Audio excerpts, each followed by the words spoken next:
कार्यकाल के सफलतम 3 वर्ष पूर्ण होने के उपलक्ष्य में आयोजित आज के इस कार्यक्रम में उत्तर प्रदेश सरकार के हमारे वरिष्ठ मंत्री, वित्त संसदीय कार्य और लखनऊ के प्रभारी मंत्री श्री सुरेश कुमार खन्ना जी, प्रदेश के नगर विकास और ऊर्जा मंत्री श्री ए.के. शर्मा जी, परिवहन मंत्री श्री दयाशंकर सिंह जी, लखनऊ की महापौर श्रीमती सुषमा खड़गवाल जी, राज्यसभा के माननीय सांसद और उत्तर प्रदेश के पूर्व डीजीपी के रूप में जिन्होंने अपनी ऐतिहासिक पारी को उत्तर प्रदेश की सुरक्षा में लगाया, ऐसे बृजलाल जी, हमारे माननीय विधायकगण श्री योगेश शुक्ला जी, ओपी श्रीवास्तव जी, विधान परिषद सदस्य मुकेश शर्मा जी, लालजी प्रसाद निर्मल जी, सुनील भराला जी, नगर निगम कार्यकारिणी के हमारे सभी पार्षदगण, नगर विकास और नगर निगम के सभी अधिकारीगण और लखनऊ के मेरे सभी उपस्थित बहनों और भाइयों, मुझे प्रसन्नता है कि आज लखनऊ समेत सभी 17 नगर निगम, 200 नगर पालिका परिषद और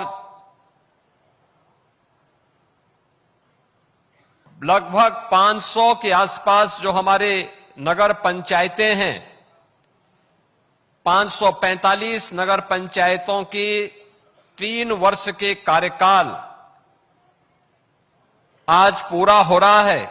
इस अवसर पर मैं लखनऊ की महापौर, लखनऊ की नगर निगम कार्यकारिणी और सभी नगर निकायों के सभी महापौर, सभी चेयरमैन, सभी लगभग 14,000 पार्षदों को इस कार्यकाल की हृदय से बधाई देते हुए अपनी शुभकामनाएं देता हूं।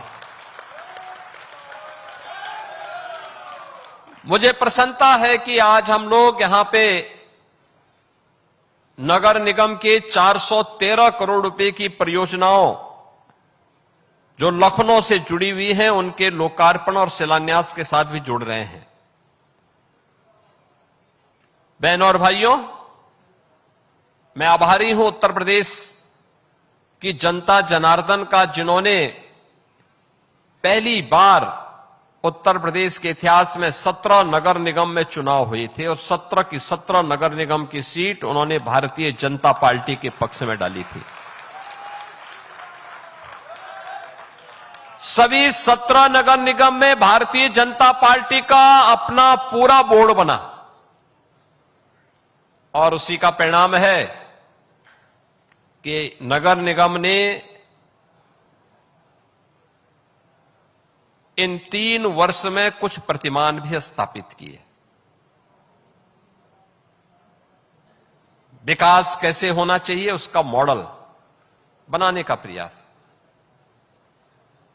स्वच्छता कैसे होनी चाहिए उसके कुछ मॉडल देने के कार्य किए। हम मानते हैं कि जितना होना चाहिए था हम नहीं उसको प्राप्त कर पाए, लेकिन पिछली सरकारों के गड्ढों को, उनके पापों के गड्ढों को भरने, उनके भ्रष्टाचार के कूड़ेदान को साफ करने में भी हमें समय लगा है और आज उसका परिणाम है कि स्वच्छता रैंकिंग में लखनऊ नगर निगम को देश के अंदर 3रा स्थान प्राप्त होता है। अपने आप में एक बड़ी उपलब्धि है, लेकिन इसे नंबर 1 पर लेके आना है जो अभी नारेबाजी यहां खन्ना जी कर रहे थे, उसी के लिए कर रहे थे। इसीलिए कर रहे थे।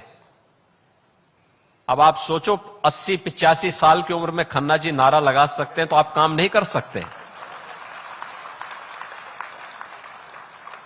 ये केवल नगर निगम के महापौर, पार्षद या सफाई कर्मचारी की जिम्मेदारी नहीं, ये नागरिक जवाबदेही का भी आधार बनता है। घर का कूड़ा कूड़ेदान में ही फेंकेंगे, उसको सेग्रीगेट करेंगे, अलग अलग करेंगे। गीला कूड़ा अलग होगा, सूखा अलग होगा। प्लास्टिक का उपयोग नहीं करेंगे, नालियों में कूड़ा नहीं फेंकेंगे, सरकारी संपत्ति को नुकसान नहीं पहुंचाएंगे। नहीं तो होता क्या है, हम गमला लगाते हैं, कोई कार से आता है और गमला उठा के लेके चला जाता है। अब सोचो, कार से, हर एक जितना कार का तेल लग रहा है उसमें से नया नया गमला भी ले सकते थे। लेकिन ये चोरी का एक नया मॉडल हो गया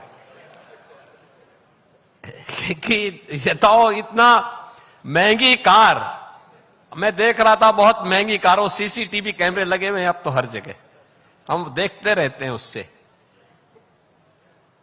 और पता लगा कि वो महंगी कार 2.5 करोड़ की कार से 45 रुपए के गमले को चोरी करने के लिए, यानी इतनी अगर इतना प्रयास उन्होंने किया तो 45 रुपए में एक नया गमला लेकर के अपने घर में लगा सकते थे। सम्मान भी रहता और शहर भी अच्छा दिखता।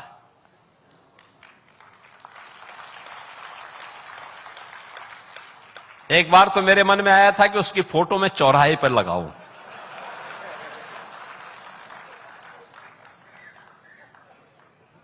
क्योंकि ये जो पैसा हम खर्च करते हैं, ये पैसा न मैं दे रहा हूं, न वित्त मंत्री जी अपने पास से दे रहे हैं,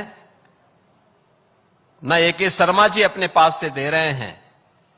ये जनता जनार्दन का पैसा है और हम उसको केवल उचित नियोजन कर रहे हैं। जनता का पैसा जनता के लिए और जनता के हित में खर्च होगा। यही मोदी जी का विजन है, यही मोदी जी की प्रेरणा है और इसी का परिणाम है कि अब विकास दिखाई देता। कोई भी आता है कहता साहब लखनऊ बहुत साफ सुथरा है, तो हम कहते हैं भाई देखो, जब सरकार की कार्य पद्धति साफ सुथरी होती है, जब नगर निगम ने पूरे लखनऊ को अपना परिवार माना और पूरी कार्यकारिणी एक साथ लगी,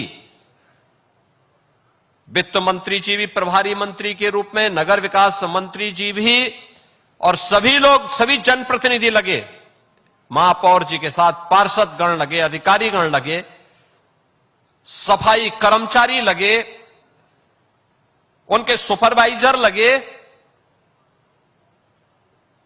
तब ये परिणाम आया। तब लोगों को स्वच्छ दिखाई देता है, तब लोगों को अच्छा दिखाई देता है। और लखनऊ ने वह सब करके दिखाया भी है। आप देखो ना, यही लखनऊ था। हमने राष्ट्र प्रेरणा स्थल जहां पे बनाया है, 3 दशक था, यानी 30 वर्षों से ऊपर का कूड़ा वहां डंप होता था। आज वह राष्ट्र प्रेरणा स्थल है, बेहतरीन केंद्र, बड़ा केंद्र, बड़ी रैली हो सकती है, बड़ा मंच बनाया गया है, म्यूजियम बना हुआ है। डॉक्टर श्यामा प्रसाद मुखर्जी, जिन्होंने देश की एकता के लिए एक देश में 2 प्रधान 2 विधान 2 निशान नहीं चलेंगे का उद्घोष किया था, आज भारत ने उस लक्ष्य को प्राप्त भी किया प्रधानमंत्री मोदी जी के नेतृत्व में। और उनकी भव्य प्रतिमा हम लोगों ने राष्ट्र प्रेरणा स्थल पर स्थापित की है, लखनऊ नगर निगम के अंदर।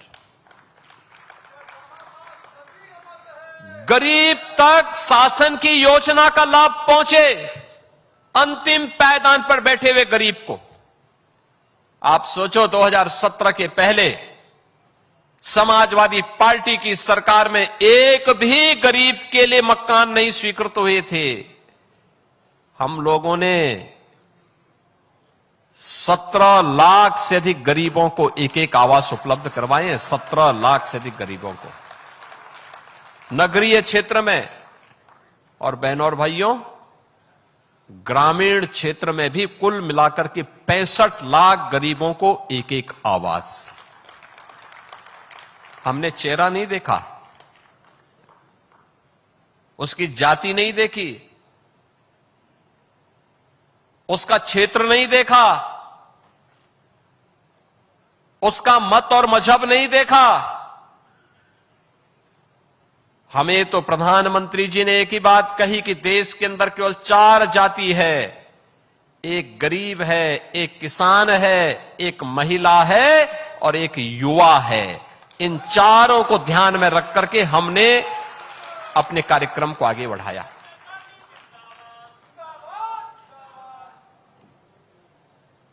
गरीब को शासन की योजना का लाभ पहुंचाना। पंडित दीनदयाल उपाध्याय जी ने 1960 के दशक में देश को कहा था, और तब उन्होंने कहा था कि देश की योजना का आधार, आर्थिक उन्नयन का आधार ऊंचे पायदान पर बैठा हुआ व्यक्ति नहीं, बल्कि सबसे नीचे पायदान पर बैठे हुए व्यक्ति की प्रगति से देखा जाना चाहिए।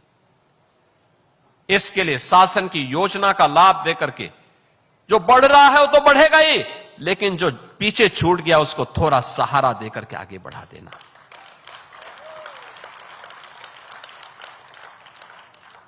आवास की सुविधा, शौचालय की सुविधा, आयुष्मान भारत की सुविधा, उज्ज्वला योजना की सुविधा, बिजली की फ्री कनेक्शन की सुविधा, ये उसी क्रम में उपलब्ध कराए गए, उसी क्रम में उपलब्ध कराए जा रहे हैं।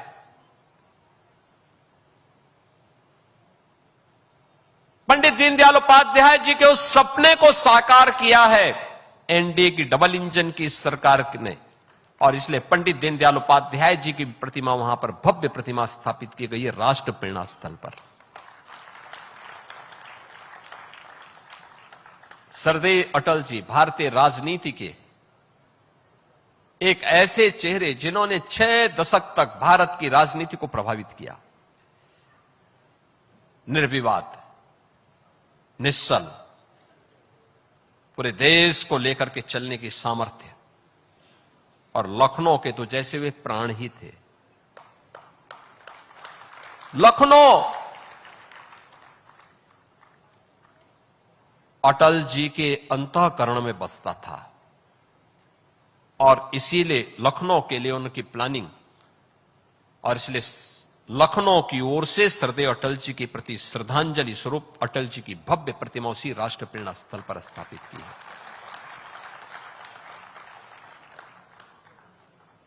आदरणीय प्रधानमंत्री जी स्वयं लखनऊ आए, माननीय रक्षा मंत्री जी लखनऊ में रह करके उन्होंने उस कार्यक्रम को सफल बनवाया, और आज हम भी कह सकते हैं कि हां, लखनऊ में राष्ट्र प्रेरणा स्थल है, लखनऊ में ग्रीन कॉरिडोर है, लखनऊ में मेट्रो है, लखनऊ में वह सब कुछ है जो लखनऊ की आवश्यकता थी। पहले की सरकारें क्यों फेल थी? क्योंकि वे अपने परिवार के लिए सोचती थी।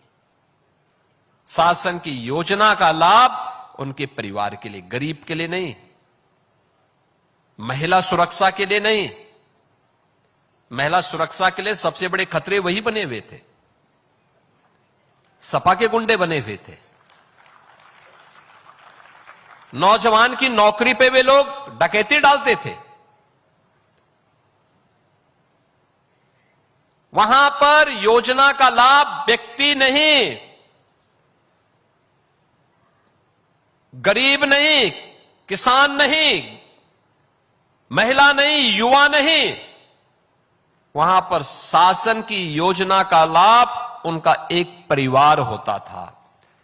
और हम लोगों ने एनडीए की डबल इंजन की सरकार आई, प्रधानमंत्री मोदी जी के नेतृत्व में। मोदी जी ने कहा कि भाई मेरे लिए तो पूरा देश ही परिवार है। हम लोगों ने कहा, हमारी सरकार ने कहा, भाई हम लोग तो 25 करोड़ की आबादी ही हमारा परिवार है। और नगर निगम लखनऊ ने कहा कि पूरा नगर निगम ही हमारा परिवार है, इसलिए बिना भेदभाव की योजनाओं का लाभ उन तक पहुंचाना है। आज उसका लाभ मिल रहा है, हर स्तर पर मिल रहा है। जब अच्छा करते हैं लोग उसको एप्रिशिएट करते हैं, अच्छी सुविधाएं मिलती हैं, विकास का लाभ हर स्तर पर चलता हुआ दिखाई देता है। और आज हम सबको ये सारी चीजें देखने को मिलती हैं जो यहां की आवश्यकता थी, लखनऊ की आवश्यकता थी। ये प्रदेश की राजधानी लखनऊ। आज लखनऊ मुझे बताते हुए प्रसन्नता है कि प्रदेश का सबसे बड़ा महानगर बन गया है, सबसे बड़ा नगर निगम भी बन गया है।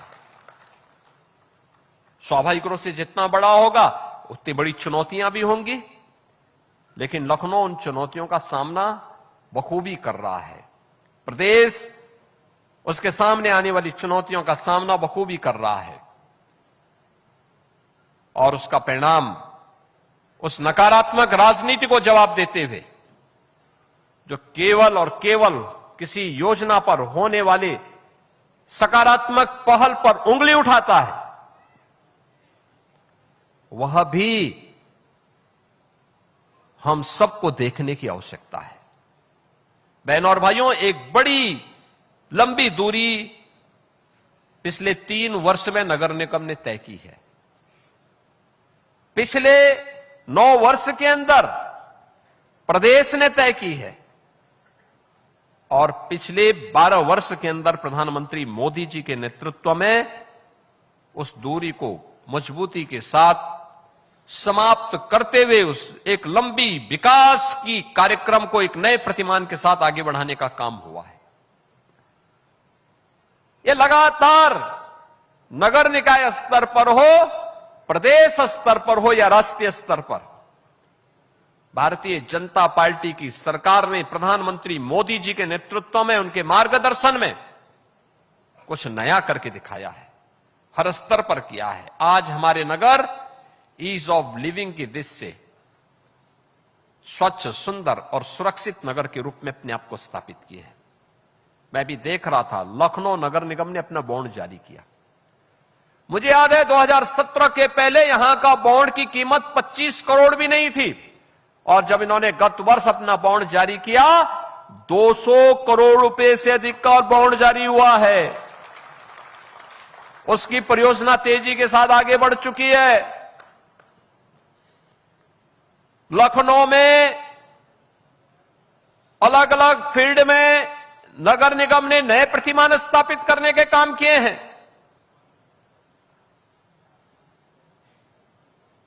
वे सब योजनाएं उंगलियों में गिनी नहीं जा सकती, उसको महसूस किया जा सकता है। और इसलिए हम कह सकते हैं ये तब हो पाया जब केंद्र बिंदु व्यक्ति, परिवार नहीं, पूरा समाज बना है, पूरा नगर निगम बना है, पूरा प्रदेश बना है, पूरा देश बना है। तब हम उसको प्राप्त करने की दिशा में आगे बढ़े हैं। आज वो सब हम सबको देखने को मिल रहा है। और इसीलिए मैं आज के अवसर पर आप सबसे कहना चाहूंगा, देखिए, पिछले कुछ दिनों से भारी बिजली संकट है, चुनौतियां हैं, ऊर्जा का संकट है, वैश्विक संकट बन चुका है। अमेरिका ईरान के युद्ध के कारण सप्लाई लाइन प्रभावित हुई है। दुनिया के अंदर तमाम क्षेत्रों में तेल की कीमतें आसमान छू रही हैं। हमारे यहां मुद्दा बनाने का प्रयास किया जा रहा है। जिस अमेरिका के पास अपनी ऊर्जा के स्रोत हैं, उस अमेरिका में पेट्रोलियम पदार्थों के दाम दुगने से अधिक हुए हैं। महंगाई वहां चरम पर है। भारत के अंदर प्रधानमंत्री मोदी जी के नेतृत्व में इसको लगातार कंट्रोल किया जा रहा है, लगातार नियंत्रित किया गया है। उस सब के बावजूद मुद्दा बनाने का काम होता है। स्वाभाविक रूप से पेट्रोलियम उत्पादों के दाम दुनिया में बढ़ेंगे, उसका असर यहां पड़ेगा। सप्लाई चेन बाधित होगी, उसका असर यहां भी पड़ेगा, क्योंकि हमारी 90% से अधिक की आवश्यकता उस कच्चे तेल पर निर्भर करती है जो यहां पर आता है। लेकिन देश के साथ खड़े होने की बजाय देश को कटघरे में खड़ा करने का प्रयास, ये स्वस्थ मानसिकता नहीं, अस्वस्थ मानसिकता है। देश से बढ़कर कुछ नहीं हो सकता। ऊर्जा का संकट भी इसी प्रकार का संकट है, चुनौती है। गर्मी अचानक बढ़ी, तमाम थर्मल पावर प्लांट ने अचानक शटडाउन ले लिया, उत्पादन कम हुआ। आप सोचो 2017 तक उत्तर प्रदेश में जो पीक पावर की सप्लाई होती थी वह 15 से 16 हजार मेगावाट होती थी। आज वह 32 से 33 हजार मेगावाट पहुंच गई है। 32 से 33। उस समय कुल 6000 मेगावाट की बिजली का उत्पादन होता था। आज बिजली का उत्पादन पावर कारपोरेशन के मार्गदर्शन में ही 13,000 मेगावाट का हो रहा है। 13,000 मेगावाट का रिन्यूएबल एनर्जी लगभग 10,000 मेगावाट तक उसका उत्पादन बढ़ा है। लेकिन आवश्यकता तो हमारी लगभग 33 से लेकर 35,000 मेगावाट तक है, और उसमें भी लोग कोताही नहीं बरत रहे हैं। थोड़ा एलपीजी के संकट को देखते हुए अपना सिलेंडर सुरक्षित रखे हैं। उन्होंने इलेक्ट्रिक हीटर लाकर के उसमें भोजन बनाना शुरू कर दिया। बचना पड़ेगा। देश की समस्या हम सबकी समस्या है, व्यक्ति की नहीं। देश की हर व्यक्ति को इसको अपने ऊपर भी लेना पड़ेगा। और हमें देखना होगा कि जो ये अफवाहबाज हैं, ये देश के हितैषी नहीं है, आपके हितैषी भी नहीं है। ये सब जब भी सत्ता में रहे हैं, इन्होंने आपके हितों के लिए कार्य नहीं किया, आपका विकास बाधित किया, नौजवानों की नौकरी में डकैती डाली, महिलाओं की सुरक्षा में सेंध लगाया, अन्नदाता किसानों को आत्महत्या करने के लिए मजबूर किया, और गरीब के हक पर डकैती डालने का काम भी इन लोगों ने किया था। आखिर जो 65 लाख मकान हम लोगों ने बनाए हैं प्रदेश में पिछले 9 वर्ष के अंदर, ये सपा बसपा कांग्रेस क्यों नहीं बना पाई?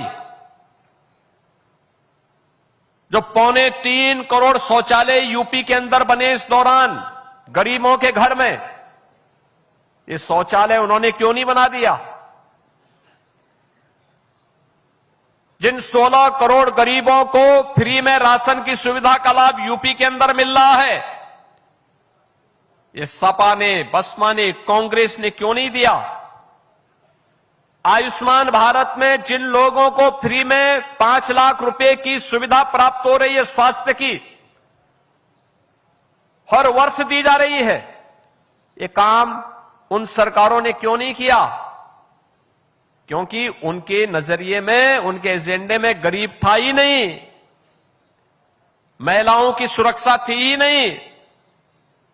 हमने 9 लाख गरीबों, 9 लाख युवाओं को सरकारी नौकरी, हम लोगों ने 3 करोड़ प्रदेश के नागरिकों को प्रदेश के एमएसएमई यूनिट में समायोजन करके स्वावलंबन की दिशा में अग्रसर किया है। ये काम उन्होंने क्यों नहीं किया? क्योंकि उनके एजेंडे में न गरीब था, न किसान था, न महिला थी, न युवा था, उनके एजेंडे में केवल परिवार था, भाई भतीजावाद था, और इसीलिए वे फेल थे। हम इसलिए सफल हैं क्योंकि हम लोगों ने बिना भेदभाव के इन सब के हितों के लिए कार्य किया। परिणाम दिखाई दे रहा है। प्रत्यक्षम किम प्रमाणम। प्रत्यक्ष को प्रमाण की आवश्यकता नहीं, बच्चा बच्चा बोल रहा है।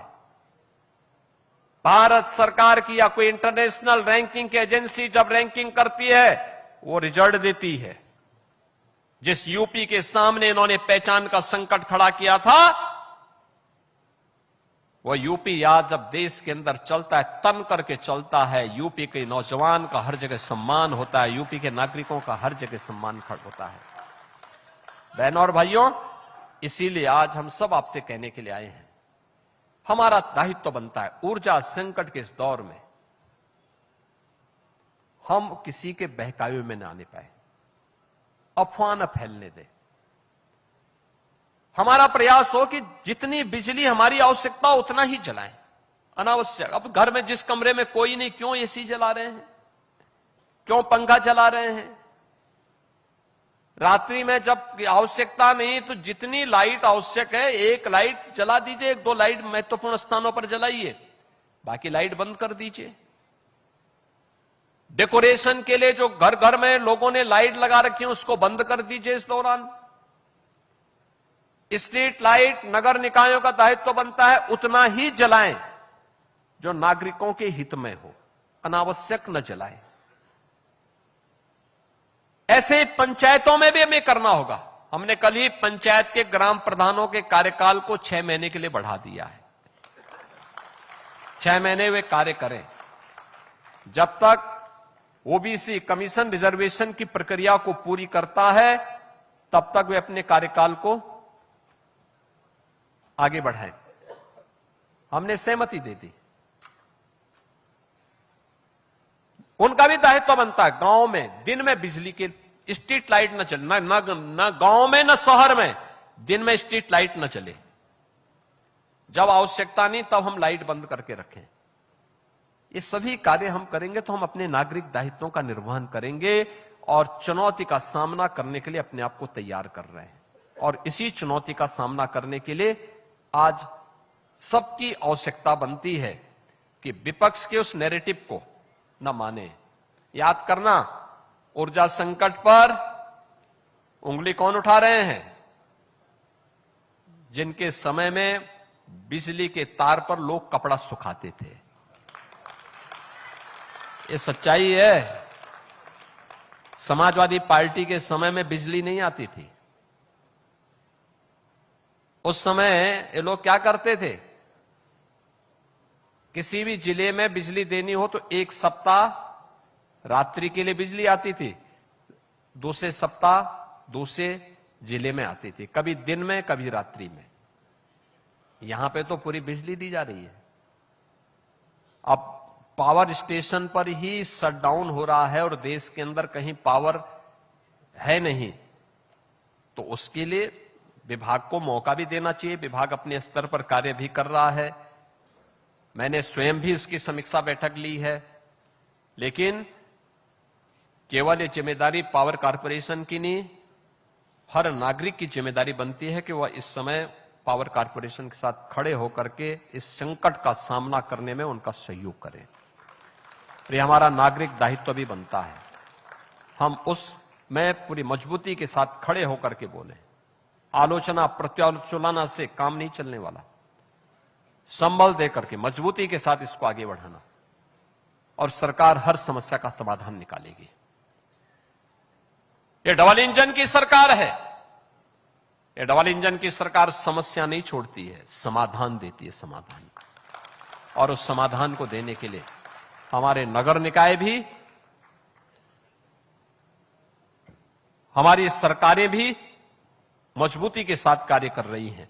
और आज इसी समाधान का एक प्लेटफॉर्म है नगर निगम। हर प्रकार की नागरिक समस्या का समाधान। अब तो नगर निगम का अपना भव्य भवन 100 साल के बाद बन रहा है, शुरुआत हो गई है। एक मॉडल गौशाला बना रहे हैं लोग। मॉडल गौशाला ऐसी जहां गौ सेवा भी होगी और गौशाला के माध्यम से सीएनजी का भी निर्माण होगा, कंपोस्ट भी बनेगा, नेचुरल फार्मिंग भी होगी और हर एक वेस्ट को वेल्थ में कैसे बदलना है इसका भी उदाहरण प्रस्तुत होगा। नगर निगम अपने इन सभी कार्यक्रमों को आगे बढ़ाएं। जो उनका integrated command and control centre है, या बेहतरीन तरीके से कार्य कर रहा है। इसका उपयोग हम लोगों ने कोविड कालखंड में किया था, नागरिकों को सुविधा प्रदान करने के लिए, बेहतरीन स्वास्थ्य की सुविधा प्रदान करने के लिए। ये सभी कार्य हम लोग उस दौरान लेते थे। आज भी ट्रैफिक मैनेजमेंट, स्वच्छता और डेवलपमेंट की एक्टिविटीज को देखने के लिए बहुत अच्छा प्लेटफॉर्म है। और मैं विश्वास के साथ कह सकता हूं कि स्मार्ट सिटी मिशन के अंतर्गत जो कार्य आगे बढ़े हैं, आने वाले समय में सीएम ग्रिड की योजना एक मॉडल सड़क की योजना के रूप में देश के सामने मॉडल होंगी। बेहतरीन कार्य, उसको आगे बढ़ाने की आवश्यकता है। लोकल आवश्यकता के अनुरूप वहां पे जो संशोधन हो सकता है उसमें हम करें। लेकिन पहली बार हो रहा है कि जब सड़कें बन रही हैं तो उसमें यूटिलिटी डक्ट भी बन रहा है, जिससे बार बार सड़क को खोदना ना पड़े, पाइपलाइन के लिए, केबल के लिए, और किराए भी आप उससे लेंगे। पार्किंग के स्पेस भी दिए जा रहे हैं, फुटपाथ भी दिया जा रहा है, स्ट्रीट लाइट भी दी जा रही है। अच्छा एक मॉडल खड़ा किया है। नगरीय जल निकासी की व्यवस्था, हमारे नगर निकाय 1 घंटे की बारिश में पहले पूरी तरह जल प्लावित हो जाते थे। अब स्टॉर्म वाटर की समस्या का समाधान करने के लिए नगर निगम और नगर विकास ने बेहतरीन योजना बनाई है। नगरीय क्षेत्रों में अच्छे कन्वेंशन सेंटर बन रहे हैं। हमने आवास विभाग से लखनऊ के लिए 10,000 लोगों के लिए एक कन्वेंशन सेंटर की स्वीकृति दी है। टेंडर हो गया है, तेजी के साथ वो कार्य भी आगे बढ़ने वाला है। और भी मॉडल, बहुत सारे मॉडल खड़े होने जा रहे हैं और उस मॉडल के साथ जुड़ने के लिए आप सभी लखनऊ वासियों का मैं आह्वान करूंगा, सभी माननीय जनप्रतिनिधियों का आह्वान करूंगा। हमारा सकारात्मक योगदान इन कार्यक्रमों को सफलता की नई ऊंचाई तक पहुंचाने के लिए मिलना चाहिए। अनावश्यक रूप से विकास की योजनाओं में बैरियर बनने की बजाय हम सकारात्मक सहयोग के माध्यम से उसे एक नई ऊंचाई तक पहुंचाने का कार्य करेंगे तो इसके लिए आने वाली पीढ़ियां हर एक को धन्यवाद देंगी। इस विश्वास के साथ आज मैं नगर निगम लखनऊ की महापौर और उनकी पूरी कार्यकारिणी को, पूरे नगर निगम परिवार को, हर नगर निगम परिवार को और नगर विकास को विशेष रूप से धन्यवाद दूंगा कि उनके जो कार्यक्रम हैं, उनकी जो योजनाएं हैं, ये तेजी के साथ आगे बढ़े, नगरीय जीवन को और भी सुगम, सुरक्षित और सुव्यवस्थित करने की दिशा में आगे बढ़े। क्योंकि नगरीय निकायों में जितनी अच्छी सुविधा होगी, जितना उसका विस्तार होगा, उतना ही $1 ट्रिलियन की इकोनॉमी को प्राप्त करने की दिशा में राज्य तेजी के साथ आगे बढ़ेगा। उतना ही विकसित भारत की संकल्पना को आगे बढ़ाने के लिए विकसित और भारत और विकसित उत्तर प्रदेश, आत्मनिर्भर भारत, आत्मनिर्भर उत्तर प्रदेश के लक्ष्य को प्राप्त करने में हम सफल होंगे। और इन्हीं संकल्पों को प्राप्त करने की दिशा में नगर निगम अपने यहां बेहतरीन नागरिक सुविधाओं को आगे बढ़ाने, सुरक्षा के बेहतरीन वातावरण के लिए अपने स्तर पर प्रयास करने, स्वच्छता सर्वेक्षण में अपनी रैंकिंग को और बेहतर बनाने की दिशा में निरंतर कार्य करेगा। आप सबके प्रति मेरी मंगलमय शुभकामनाएं हैं। धन्यवाद। जय हिंद।